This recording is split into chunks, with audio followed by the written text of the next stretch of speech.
everyone, now it's time for our part 3, series number 3 of the Arnis, Eskrima the Arnis stick pass. Stick pass or passing of sticks. Now,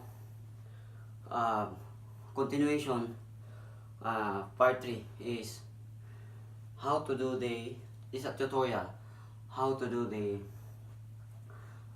I call this a back down passing of sticks. So I'm going to face behind you, alright? So from this position, upward arco, okay? Upward arco. So upward circular. 1, 2, 3.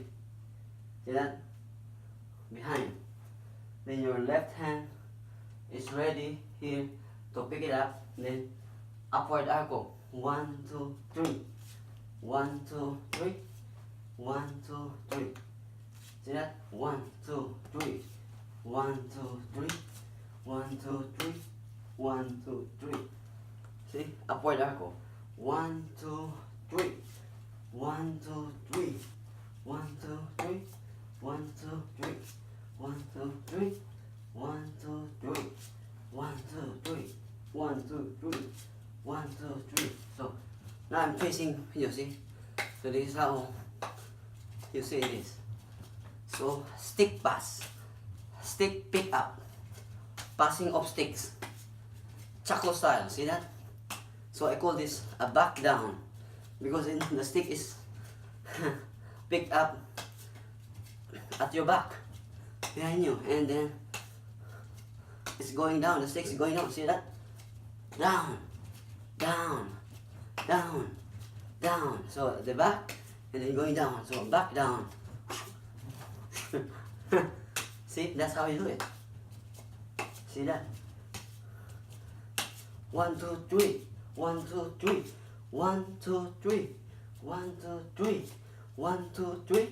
1, 2, 3. See? 1, 2, 3. 1, 2, 3. 1, 2, 3. 1, 2, 3. 1, 2, 3. Upward. Upward. Upward. Upward. Upward. So from this direction, see? See that?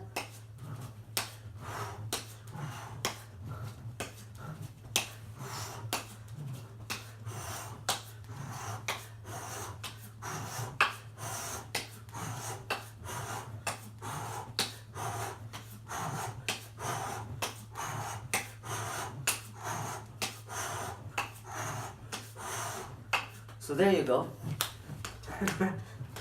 So that's how you do that. Back down or back up. Back down or back up. Stick pick up. Passing of sticks. Right? See you in the next series. Okay? Hua.